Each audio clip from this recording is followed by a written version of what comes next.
Updated లేడు కేసీఆర్ అనేటటువంటి విషయం చాలా స్పష్టంగా అర్థమైంది. తెలంగాణలో ఏం జరుగుతుంది, తెలంగాణలో ప్రజలకు కాంగ్రెస్ ప్రభుత్వం రేవంత్ రెడ్డి గారి నాయకత్వంలో ఎంత అద్భుతమైనటువంటి పని జరుగుతుంది అనేటటువంటి విషయంలో కూడా ఆయనకు స్పష్టత లేదు. ఆయన చుట్టూ ఉన్నటువంటి నలుగురు ఏదో చెప్పేటటువంటి 4 ముచ్చట్లు పట్టుకొని వచ్చి మాట్లాడినట్టుగా ఉన్నది తప్ప అప్డేటెడ్ లేడు. ఆయన మాటలో దమ్ము లేదు, ఆయన కాన్ఫిడెంట్ గా లేడు. రెండోది, ఆయన అసలు బయట జరుగుతున్నటువంటి పరిస్థితుల పట్ల కూడా అవగాహన ఉన్నట్టుగా లేదు. ఎవరో ఒకరిద్దరు చెప్పేటటువంటి మాటలు పట్టుకొని మాట్లాడుతున్నట్టుగా ఉంది. ఇవాళ తెలంగాణ రాష్ట్రాన్ని ఇచ్చింది కాంగ్రెస్ పార్టీ, సన్న బియ్యం ఇస్తున్నటువంటిది కాంగ్రెస్ పార్టీ. నువ్వు అంటా ఉన్నావు మహిళలకు ఇచ్చినటువంటి బస్సు పథకం ఫెయిల్ అయిందా? మహిళలు చెప్తారు, బయటికి పోతే బస్సులో తిరుగుతున్నటువంటి పేద మహిళలు చెప్తారు. ఆర్టీసీని నిండా ముంచేసి ఆర్టీసీ సంస్థను లేకుండా చేద్దామని కుట్ర చేసి ఆర్టీసీ సంఘాలని రద్దు చేసి ఇవాళ ఆర్టీసీని క్లోజ్ చేసి భూములను అమ్ముకుందామని చూసింది మీరు కదా. ఇవాళ దాన్ని కాపాడి ఇవాళ ఆర్టీసీ సంస్థ ద్వారా మహిళలు ఆర్థికంగా బలోపేతం కావడమే కాకుండా ఇవాళ ఆర్టీసీ సంస్థలో ఉద్యోగాలు, కొత్త బస్సులు కొనేటటువంటి పరిస్థితి వచ్చింది. కనబడదా? పచ్చ కామెరలోనికి లోకమంతా పచ్చగానే ఉంటదట. ఇప్పుడు పచ్చ కామెరల రోగంతో బాధపడుతున్నట్టుగా ఉంది తప్ప ఇంకోటి లేదు. దాంట్లో అయితే అట్లా అనిపిస్తట్లేదు నాకు.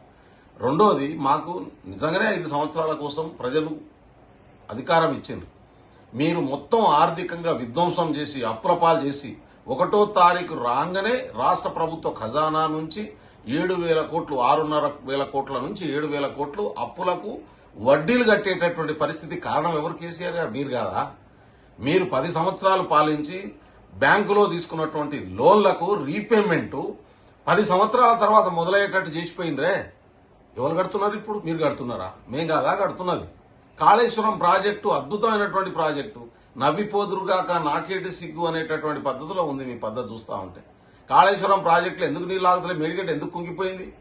ఇవాళ మీరు కట్టినటువంటి 3 బ్యారేజీల పనికి రాకుండా పోయినటువంటి పరిస్థితి ఎందుకు వచ్చింది? ఇంటింటికి నల్లా పెట్టి నీళ్లు ఇచ్చిండ్రా మీరు? ఎక్కడ పెట్టిన నల్లాలు, ఎడిపోయినాయి నీళ్లు, ఎటుపోయినాయి ఆ ప్రాజెక్టులు? ఎందుకు కంప్లీట్ చేయలేకపోయినరు? పైసలు తినుడే మీ ఎజెండా. అప్పుల పాలు చేసి తెలంగాణ రాష్ట్రాన్ని వదిలిపెట్టి నాశనం చేసి పోయినరు మీరు. కలెక్టర్ ఆఫీసర్లు విధ్వంసం చేసిరు, సెక్రటరియట్ ను విధ్వంసం చేసిరు. మొత్తం ప్రజలకు సంబంధం లేకుండా చేసిపోతే మీరు చేసిన పాపాలు కడుగుతున్నాం కదా. ఇవాళ మీరు చేసినటువంటి పాపాలని ఒక్కొక్క దాన్ని సిస్టంలో తీసుకొచ్చే ప్రయత్నం చేస్తుండే కదా రేవంత్ రెడ్డి. ప్రజాపాలన ఎట్లా ఉంటుందో, ప్రజలకు జవాబుదారీగా ఎట్లా ఉండాలనో ఇవాళ రేవంత్ రెడ్డి కదా, ఇవాళ కాంగ్రెస్ ప్రభుత్వం కదా ప్రజలకు తెలియజేస్తున్నటువంటి అర్థమయ్యేటటువంటి పరిస్థితి వస్తున్నది. ఒక్క జర్నలిస్ట్ అన్నా పిలిచి మాట్లాడినటువంటి సందర్భం ఉందా? ఒక్క సామాన్యుడన్నా ముఖ్యమంత్రిని కలుసుకునేటటువంటి అవకాశం ఉందా? ఒక్క ఎమ్మెల్యే, ఎంపీ, మంత్రులు మాట్లాడే పరిస్థితి మీ కాలంలో ఉండేనా? ఇవాళ ప్రతి ఒక్కరు ముఖ్యమంత్రి నుంచి మొదలు పెడితే ఎవరైనా కలిసి మాట్లాడుకునేటటువంటి పరిస్థితి ఇందిరమ రాజ్యంలో కదా వచ్చింది. కాబట్టి అబద్దాల కన్నా చెప్పడానికి హద్దు ఉండాలి. కరెంటు లేదా? ఏ ఊర్లో కేసీఆర్ గారు మీ ఫామ్ హౌస్ లకి ఉన్న వైర్లు ఏమైనా బీకేసి రాయింది? పీకేసుకొని మీరు అదేదో సోలార్ది పెట్టుకున్నట్టున్నది. మీకు ఇవాళ తెలంగాణ ప్రభుత్వంలో 24 అవర్స్ రెప్పపాటు వేయకున్నా ఎంత డిమాండ్ ఉన్నా కరెంట్ ఇస్తున్నటువంటి పరిస్థితి మీకు ఎందుకు కనబడతలేదు? ఎందుకంటే మీరు అప్డేటెడ్ లేడు. ఏం జరుగుతుందో మీకు తెలియదు. ఇక్కడ ప్రజలు ఎంత సంతోషంగా ఉన్నారో మీకు అర్థం చేసుకునేటటువంటి అవకాశం లేదు. మేము ఇచ్చినటువంటి హామీలు 400 హామీలు 5 సంవత్సరాల కోసం ఇచ్చినాం. అన్ని హామీల్ని అమలు చేస్తాం.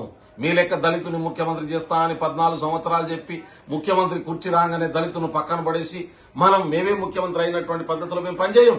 ఇవాళ మీరు గొర్రెలు ఇచ్చినాం అంటున్నారు. అరే, ఒక్క బైక్ మీద 123 గొర్రెలు పోయినాయి. ఇంత పెద్ద స్కామ్ చేసినారు మీరు, గొర్రెల స్కామ్. ఇవాళ కాళేశ్వరంలో మీరు పెట్టినటువంటి ఎండీ మీద ఏసీబీ రైడ్ జరిగితే 100,000 కోట్ల ఆస్తులు బయటకు వస్తున్నటువంటి పరిస్థితి ఉంది. కాబట్టి ప్రజల సొమ్మును దోసుకున్నది మీరు. ఇవాళ మొత్తం ప్రజా సొమ్మును గడిలకు మార్చుకున్నది మీరు. మీ సొంత ఫామ్ హౌజులు పెంచుకోవడం కోసం ప్రయత్నం చేసింది మీరు. కాబట్టి మీ లెక్క అందరు చేయాలని అనుకోవట్లేదు. బదనాం చేయడమే మీ పని. మీరు ఇక్కడ శాతగాక మీ కొడుకు తీసుకుపోయి దుబాయ్లో యూట్యూబ్ ఛానళ్లు పెట్టిస్తున్నటువంటి పరిస్థితి ఉంది. ఎందుకంటే తప్పుడు ప్రచారం చేయడమే మీ ఎజెండాగా పెట్టుకున్నటువంటి పరిస్థితి ఉంది. కాబట్టి ఎన్ని ప్రయత్నాలన్నా చేయండి, నడిచిటోని కాళ్లకు దుమ్మంటుకుంటది. మేము నడుచుకుంటూనే పోతాం. మేము చేసే పనిలో ఎక్కడైనా తప్పులు జరిగితే వాటిని సరి చేసుకుంటూ పోతాం. ప్రజలకు ఇచ్చినటువంటి వాగ్దానాల్ని అమలు చేస్తాం. కానీ నాకైతే క్లారిటీ వచ్చేసింది. నిజంగా నిన్నటిదాకా కేసీఆర్ ఏదో చేస్తాడు, మమ్మల్ని కాపాడుకుంటాడు, ఖచ్చితంగా ఏదైనా పార్టీ నిలబెడతాడని చెప్పి ఆశపడ్డటువంటి బీఆర్ఎస్ కార్యకర్తలు కూడా ఈ రోజుతో దుకాణం బంద్ అయిపోతుంది. రేపటి నుంచి కనబడే పరిస్థితి ఉండదు. మరింత నిరుత్సాహానికి గురి అయి కేసీఆర్ మీద ఉన్నటువంటి హామీలు హోప్స్ కూడా పోయినటువంటి పరిస్థితి. ఆయన బాడీ లాంగ్వేజ్ కానీ, ఆయన నడిచే పద్ధతి కానీ, ఆయన మాట్లాడే పద్ధతి కానీ ఆ ఉన్నటువంటి పాత కేసీఆర్ లెక్క ఉంటాడేమో అనుకున్నారు. నిజంగా అప్డేటెడ్ లేడు. ఇన్ఫర్మేషన్ కూడా పూర్తిగా లేదు. ఏదో నలుగురు చెప్పేటటువంటి దాని మీద డిపెండ్ అవుతుండ అనేటటువంటి విషయం చాలా స్పష్టంగా అర్థమైపోయింది. టీఆర్ఎస్ కార్యకర్తలకైతే నమ్మకం పోయిందనేది చాలా స్పష్టంగా అర్థమైపోయింది నాకు.